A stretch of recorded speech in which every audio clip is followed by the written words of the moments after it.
What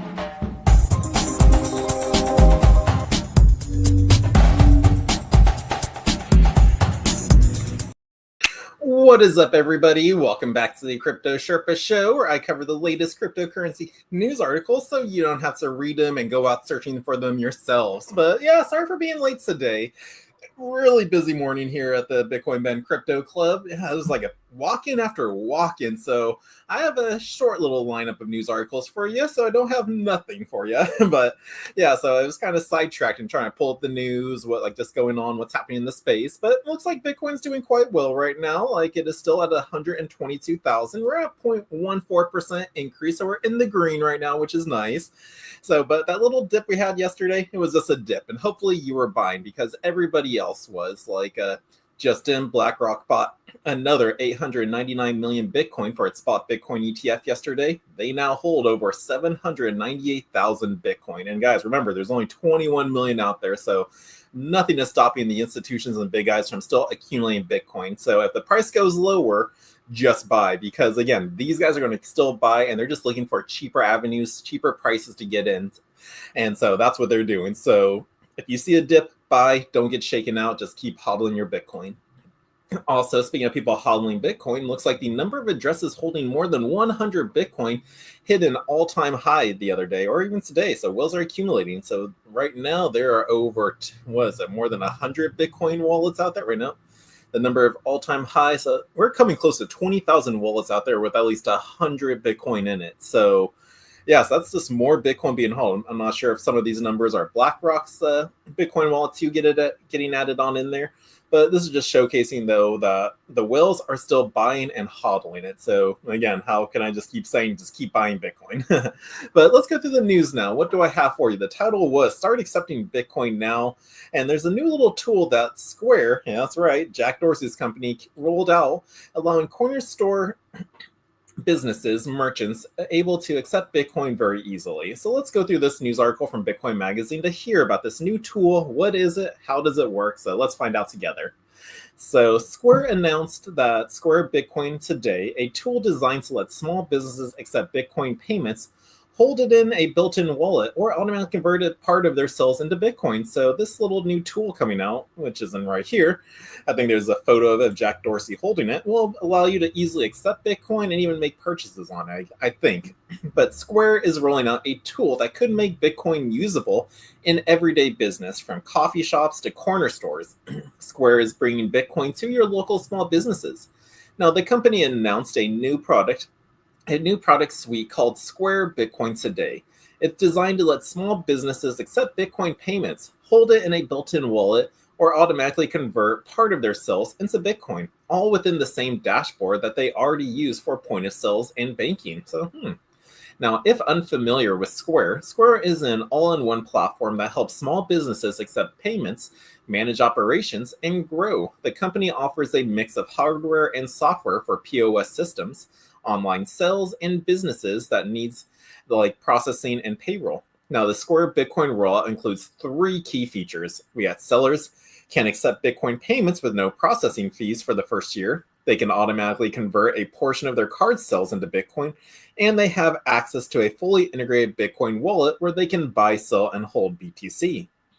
Now, here's that little device. Here's Jack Dorsey, creator of Square, and he introduced the Bitcoin wallet solution to enable local businesses to accept Bitcoin payments with 0 fees. And I guess it's this little tap-in box right here. So kind of like one of those, oh, wait a minute, this is Square. Like a lot of point of sales people already use Square in the network. So I guess now with this built-in app, it should be very simple to just add Bitcoin, buy Bitcoin, convert your sales into Bitcoin. So, okay, so Jack Dorsey is really starting to prove himself lately. Because again, I used to really back in the day, because of Twitter, and then when Jack Dorsey used to run it, there was a lot of censorship. And then when he rolled over into Bitcoin, it's like the king of censorship is moving over to Bitcoin. Well, I got to see it to believe it. And he said he was going to make changes to prove that he's all in on Bitcoin. And it seems like it so far. So he's been improving his network. He's been improving Square and Block and all that stuff. So yeah, so Jack Dorsey, keep up the great work right now. Because again, I think proving yourself to me now that it's like, okay, what you're doing is helping improve the Bitcoin ecosystem. So everyone uses Square already. So this could be a simple tool for businesses out there just to start accepting it. But Square says that the goal is to simplify Bitcoin for everyday businesses and to make digital currency as seamless as card payments. Now, Bitcoin will become available to US sellers starting November 10th, 2025. So just around the corner, literally a month away.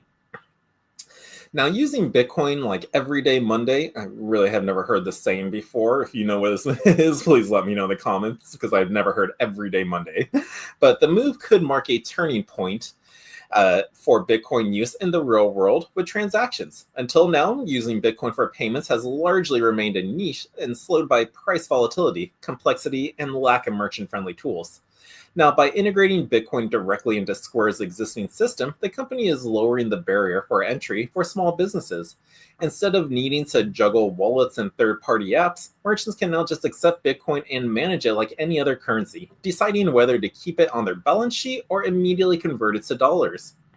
Now, we're making Bitcoin payments as seamless as card payments, he says, or says Miles Suter, head of Bitcoin product at Block. Now, through Square and Cash App, we serve both sides of the counter, which position us to make Bitcoin everyday money, not just a store of value. Now, for merchants, Square Bitcoin could mean lower cost and faster settlements compared to traditional card networks, which takes fees and sometimes days to process payments. Now, for Bitcoin, it represents another step toward mainstream integration, turning it from a speculative asset into a practical payment tool.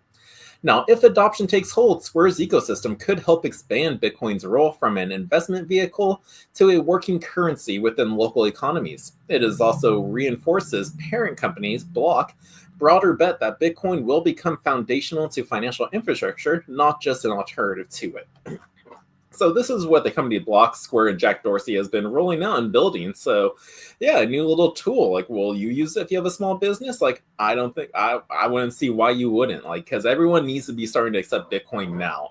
It's going to be like, sure, you can still easily go buy it. Like, yeah, go do that too. Start a treasury, start a savings in Bitcoin. Just start holding it. And if you have a business, that's the best way to start accepting it because there are so many people. You're just missing out on a demographic of people who already have Bitcoin and can use it for everyday payments.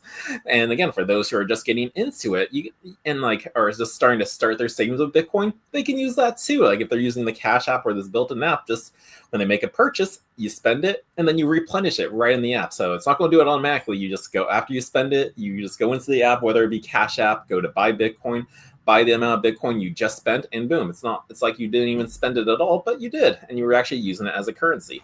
So that is what Square is doing. So I can't wait for this tool to roll out, and I'll probably give it a tester so that way I can have some more tools to use when I'm helping businesses out there just start accepting Bitcoin.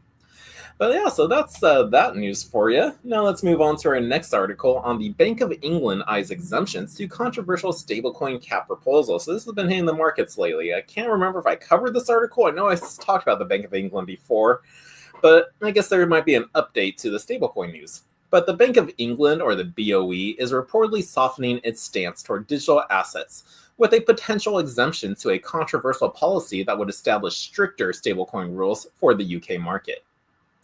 Now, the Bank of England plans stablecoins cap exemption. On Tuesday, Bloomberg reported that the Bank of England is planning to grant exemptions to businesses in the UK from its proposed limit on stablecoin ownership, according to people familiar with the matter. Now, the central bank aims to grant waivers to certain digital asset firms that need to hold large amounts of stablecoins like crypto exchanges. And additionally, the BOE intends to allow firms to use stablecoins as a settlement asset in the experimental digital security sandbox. Now, the changes to the sandbox will initially permit firms to adopt regulated stablecoins tied to non-sterling currencies for settlement purposes. This would allow the BOE to observe use cases for these digital assets while it evaluates its approach in more detail, said Bloomberg sources. Now, as reported by the Bitcoinist, the central bank is exploring the restrictions of stablecoin ownership in the country, imposing a limit of only £10,000 to 20,000 for individuals and 10 million for businesses, all on systematic stablecoins. Now, is that the pound or is that the euro? I always forget fiat symbols. But notably, the Bank of England's plan would resemble the proposed approach to the digital pound, which aimed to address financial stability risks that deposits could flow out of the banking system. Now, the BOE Executive Director for Financial Market Infrastructure, Sasha Mills, previously stated that the limits would mitigate financial stability and risks stemming from large and rapid outflows of deposits from the banking sector, and risks posed by the newly recognized systematic payment systems as they are scaling up. Now, some crypto industries and payment groups heavily criticize the central bank's plan, arguing that it would be detrimental to the pound and put the UK at a disadvantage against the US and the European Union. Now, Simon Jennings, the executive director of the UK crypto asset business council trade body, considers that the limits simply just do not work in practice. He explained that stablecoin issuers don't have sight of who holds their tokens at any given time. So enforcing caps would require a costly, complex new system such as digital IDs or constant coordination between wallets. So they would have a lot of work for them if they're trying to control the stablecoin side. Because again, if it's in a self-custody wallet, they don't know whose wallet that is or how to control it. So they would need to have a whole new system, and again, using digital IDs. And so that software has to be built. So it's not even here yet for them to take hold, but they got to make some moves fast in order to keep up to date and not fall behind. Now, what if they had a softer crypto stance? Well, according to Bloomberg sources, the restrictions are expected to be included in a consultation paper that will be published by the end of the year. The Bank of England previously said its proposed cap could be transitional while the financial system adjusts to the growth of digital money. Now, the report also noted that the potential exemptions could be seen as a shift from Governor Andrew Bailey's skeptical perspective. Bailey has previously warned that stablecoins threaten to destabilize the public's trust in money.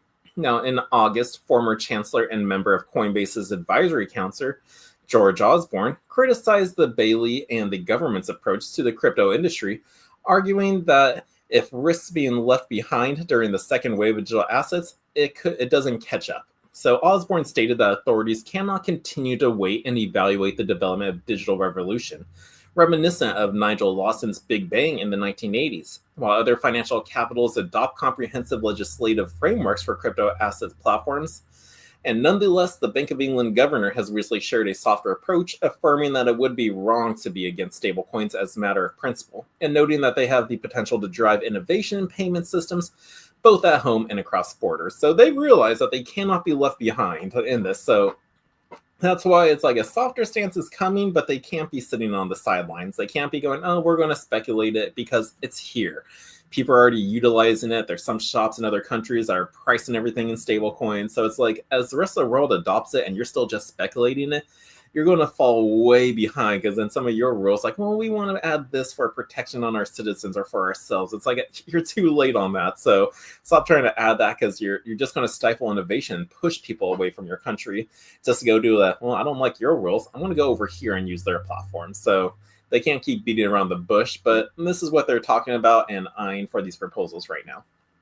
Now let's move away from the stablecoin news and Bitcoin news. I really only had one news article for you, but let's talk about Solana. Looks like they just got a new validator who took, like, I think, the #1 position or is in the top 10 for staking SOL.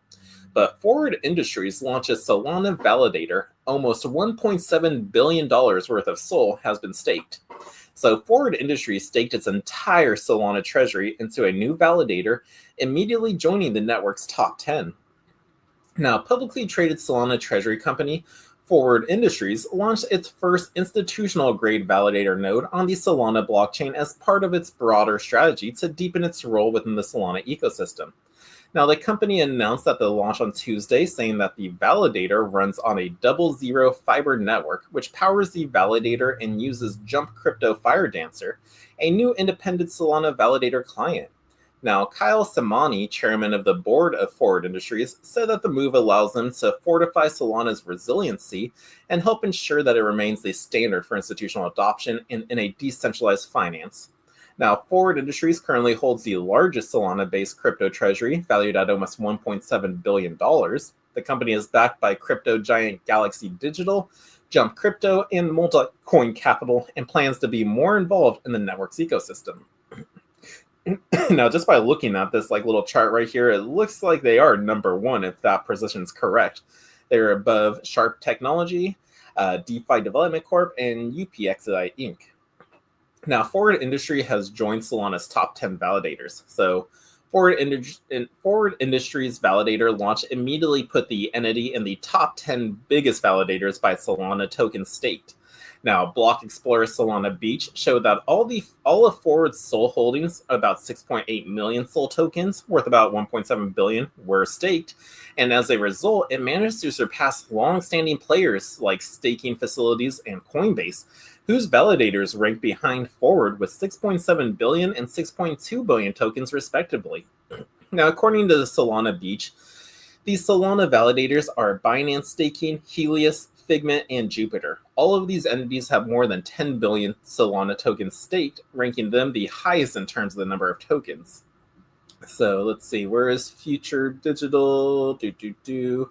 Finger, Ledger, Forward Industry. Okay, Forward Industry. Yeah, puts them above Coinbase, staking, so they're number 8 in positions of the top 10. But Binance is definitely at top with 2.3 billion, or no, is that the date? No, 13.8 million tokens staked in there. So yeah, so they got in that top 10. But Forward launches its validator with a 0% commission. So validators are evaluated not only by the size of their staked tokens, but also by their commission rates. So commissions represent their percentage of staking rewards, and a validator keeps before distributing earnings to its delegators. So Forward's 0% commission means that all rewards go directly to the stakers, while higher commissions reduce their yield. So by comparison, Binance Staking, the largest operator with 13.9 million SOL, charges delegators a 1% commission, while staking providers Figment and Ledger by Figment charge 7%. Now, among the top 10 validators, the most expensive belongs to Coinbase, which charges 8%, reducing delegators' returns to the most among top of the validators. However, a 0% commission may be the growth tactic rather than a permanent figure. Running a validator requires infrastructure costs and companies, and this may cause them to raise their commission rates once they secure a big enough stake.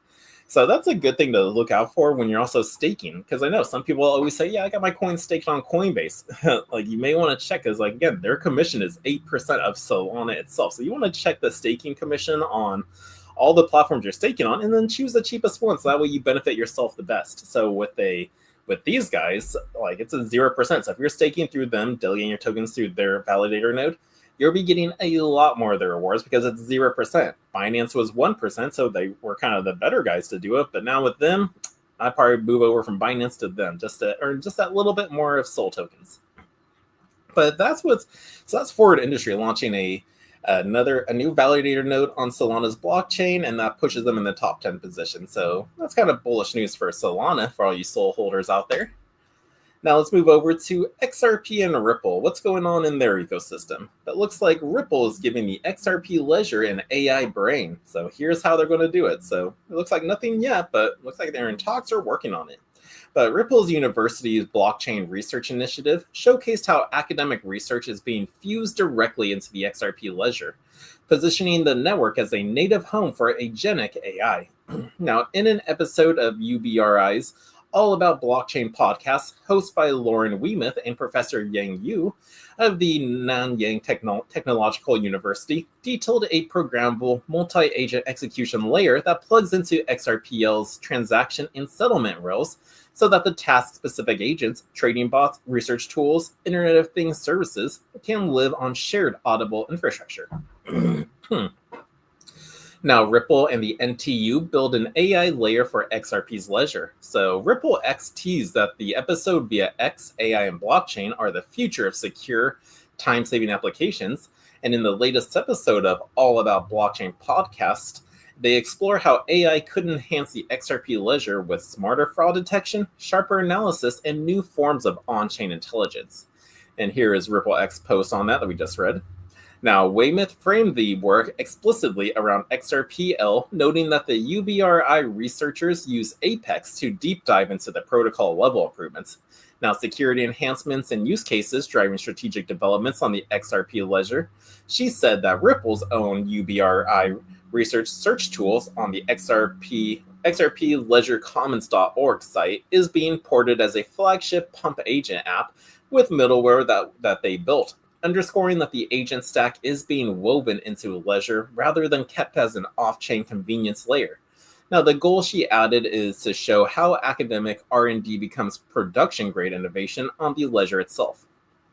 Now, Liu traced the origin of the project from his lab, cybersecurity focused, to blockchain, driven by the reality that the security becomes the kind of number one quest. Once value moves on chain, early attempts to lean on large language models for smart contract review ran into structural problems. So you change one character, then you can change a normal program to a vulnerable program, and vice versa. But the language model is a probabilistic model that they cannot tell the tiny difference. So the gap between code syntax and runtime behavior push the team toward agentic AI systems that imitate the workflow of expert auditors and attackers and can be deployed as on-ledger services. Now, they say that we are really trying to digitize the knowledge and thinking from the security hackers and convert that into the brain of the agent. Liu said in a single contract benchmark, the agents generated really zero-day vulnerabilities, with results the same as our security auditor in-house. Now, in certain cases, for XRPL, the implication is practical. The network can host agents whose methods and outcomes are traceable through on-chain settlements and shared rails, improving accountability for automation that touches its value. Now, critically for the audience, Liu emphasized that the integration with the XRP kind of platform serves two functions. First, it gives AI agents native access to the payments and settlements, asked about wiring an XRP payment into the agent layer, and then he answered, to be frank, I think there won't be much hurdles, partly due to the kind of nice platform design of the XRP ledger. Now, the second thing he says is XRPL's transparency turns AI adoption into an observable process because the ledgers are on-chain and all the transactions are transparent, so that can also improve the transparency of AI adoption, he said. So in other words, agents that trigger payments, manage fees, or coordinate services can be coupled to verify state changes on the XRPL rather than just remaining opaque off-ledger automata. Now, what to expect next? Weymouth pressed on the production path for the XRPL facing software. And Liu's answer returned to disciplined release cycles that matter a live ledger. So well-defined API and documentation, plus the kind of solid testing about this integration. He added that his group is using agents for software engineering itself, requirement agents, architecture agent, coding agent, testing agents to harden the middleware, and this sits between agentic logic and XRPL primitives. Now, the team's cautionary notes on AI risks were also grounded in the reality of automating value on public chain. Liu distinguished AI security, preventing jailbreaks and scams, from AI safety, where the goal-seeking agents exhibit unintended behavior. He described a chess agent that changed configuration of the chessboard and he wins, and a claims agent that automatically creates an email account to represent the owner. So such behaviors are pointed out on ledger actions. The attack surface includes not only code, but also misaligned objectives that could move funds or alter state. Now, AI safety becomes the big thing, he warned, which is why that the team is intent on pairing XRPL's integration with guardrails and verification. And looking forward, Liu laid out a roadmap for the agent layers that keeps XRPL at the center. Adoption is the immediate priority. People will do the adoption. We can build more agents and more useful utility agents into the chain and have them widely adopted. The research agenda behind that push focuses on implementable cognitive capabilities, abstraction, and memory, featured prominently that today's language models lack, but the agents operating around and on-chain transactions will require them. Now, we need to have a dedicated abstraction of capabilities and the memory ideas, he said, including mechanisms to move information from short-term buffers into long-term semantic memory. So agents interacting with the XRPL can reason over state and history rather than just react stateless. Now, security remains the proving ground for those capabilities, with the lab exploring whether a memory-augmented agent can learn to detect new vulnerability classes over time. The motive is consistent. Design agents that can improve, embed them where their actions and payments are visible, and couple them to the XRPL so that the automation has both native settlements and public accountability. Now, Weymouth closed with a practical question for builders in the community. Liu's advice was blunt and product-driven. You need to understand what is the value of the research you're working on. If the research has value, it definitely has the demand. Now, the possibility to make a successful startup, follow your heart, choose the most valuable topic for you, and chase for it. Now, for Ripple and NTU, the chase has already put an AI agent superstructure within the reach of the XRP ledger, from an academic white paper to live middleware in under a year. Now, as we have noted, the effort aims to developers deploy agents that transact in XRP, inherently common securities and settlement rails, and leave the transparent footprint on chain. Whether branded as giving the ledger an AI brain or simple by making automation verifiable by default, the direction is clear. AI agents aren't just integrating with the XRP ledger, they are learning to operate on it. So that is potentially coming to the XRP network out there. So those of you bullish on XRP looking for more use cases, well, looks like they may be coming. So yeah, so that's what's going on with the XRP leadership. It's kind of a lot of information there. So pretty cool that they're coming out with some AI agents. Am I still going to hold XRP? Me personally, no. I just don't like Ripple, so I don't want to invest in XRP. But hey, all you guys can do that if you want to. I'm not going to stop reporting on news, especially if it's good news for the token. There is nothing wrong with the XRP token. It's just Ripple I do not like, so that is why I'm not going to get it. So that's just my thoughts on that. But bullish news for XRP, very nice. Now, other news. Yesterday we talked about BNB. The Binance token coin surpassed XRP yesterday, so it's now holding the number 3 position. If you look at coin market cap, yep, still holding number 3. XRP is down to number 5. But the BNB chain DEX volume has surged as meme coin frenzy grows. So the Binance Smart Chain, let me zoom in. Yeah, the Binance Smart Chain is witnessing a sharp jump in on-chain activity, signaling a revival of decentralized exchange trading. So, good thing I bought some Pancake Swap. Now, according to the Woo blockchain on X, data from DeFi Llama shows that DEX trading volume on BNB chain is at $6.051 billion on October 7th. This marks the network's second highest volume of the year. The surge comes as meme coin trades heat up across the BNB ecosystem, with PancakeSwap capturing nearly $4.29 billion in daily trades. Now, the spike reflects growing retail and speculative activity mirroring similar bursts seen during the past bull cycles. Moreover, BNB Chain's 30-day volume has now reached $103 billion or 103.13 billion, while weekly volumes have jumped by 15.65%. Hence, the renewed momentum suggests traders are returning to BNB's base protocols in search of liquidity and quick profits. Now, long-term trends and market shifts. Historical data shows that BNB Chain's DEX volumes have gone through several boom and bust cycles. In 2021, activity soared to nearly $13 billion of daily before cooling sharply. Another burst followed in the early 2022, peaking near $6 billion, but then the excitement faded again through 2023 and much of 2024, with its daily volume staying below $2 billion, showing weaker market engagement during these times of the bear market.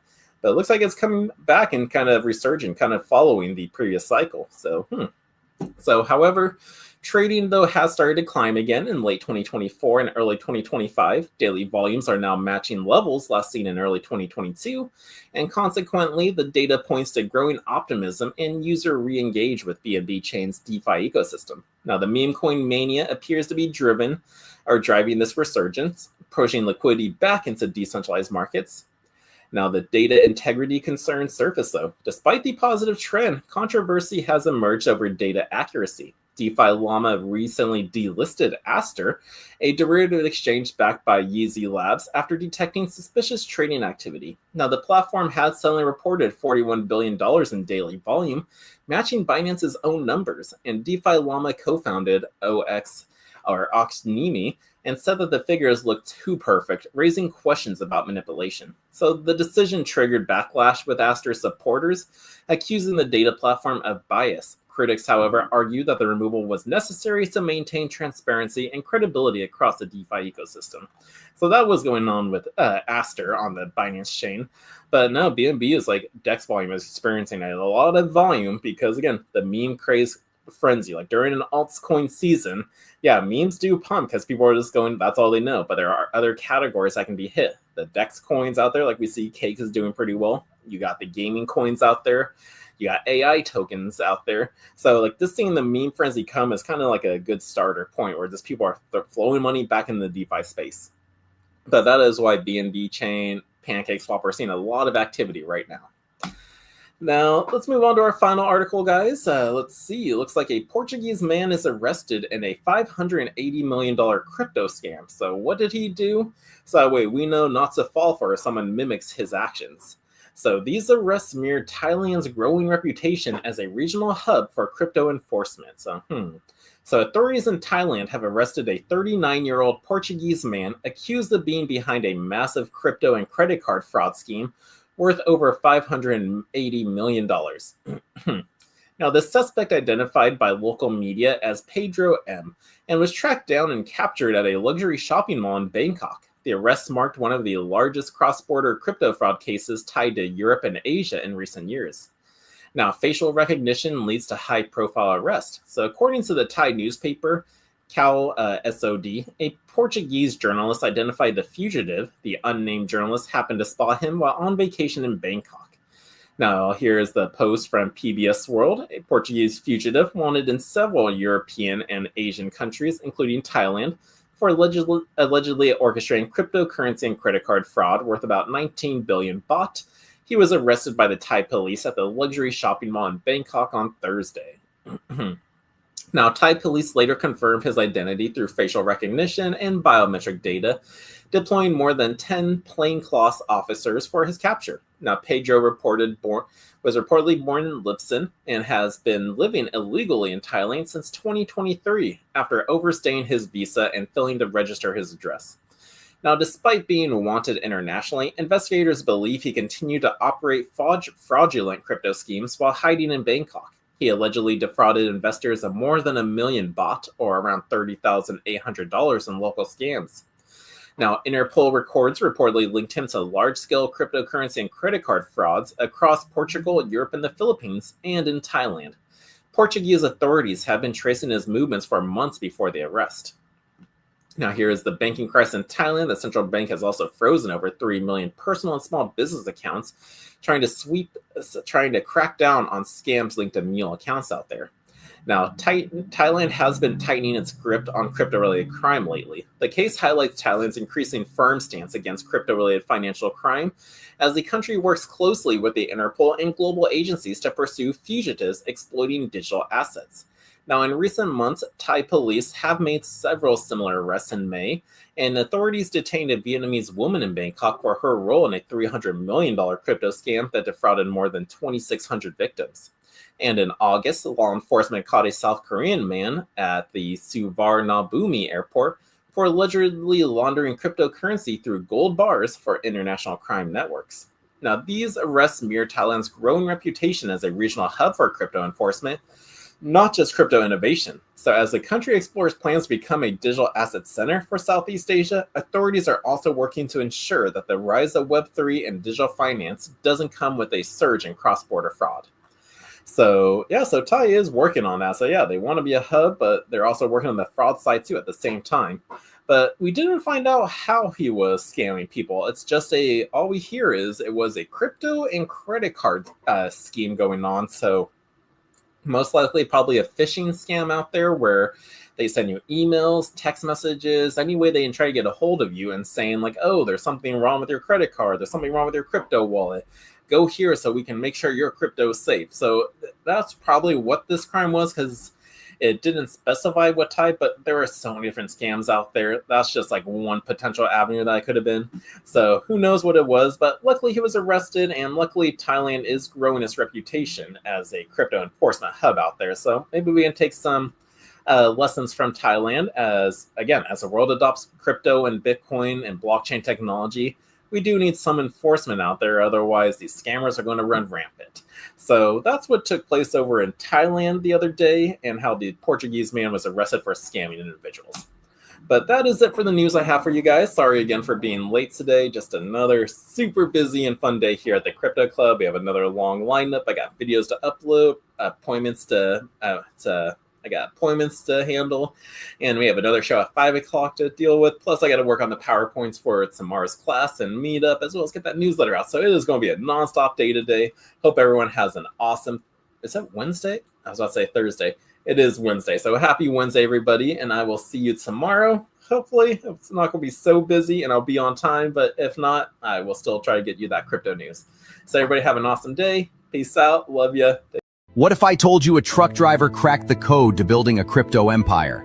Meet Bitcoin Ben. He went from driving 18-wheelers to creating 6 different ways for regular people to stack Bitcoin and build wealth. This isn't just another crypto course. This is a complete ecosystem where you earn while you learn. First up, the confidential bulk purchase program. Get Bitcoin at wholesale prices through group buying power. Then there's Home to HODL. Convert your home equity directly into Bitcoin instead of cash. Need funding? The Loans for Bitcoin program gets you the capital to buy more crypto. Want passive income? Private Key Capital puts your Bitcoin to work. Hungry for something different? Bitcoin Ben's tokenized beef lets you invest in real cattle backed by blockchain technology. And if you want to mine? Bitcoin Ben's mining program gets you started with the right equipment and knowledge. But here's the kicker. Bitcoin Ben's Crypto Club pays you to learn. Earn 10% on direct referrals, 5% on second level, 2% on third level. This might be the only membership where you make more than you pay. Ben went from 10 years behind the wheel to becoming the world's most unlikely crypto expert. Now he's sharing everything through live training, community events, and proven systems that work. Ready to stop watching from the sidelines? Join Bitcoin Ben's Crypto Club today and start stacking sats while building your financial future. Your truck driving days are over. Your crypto empire starts now.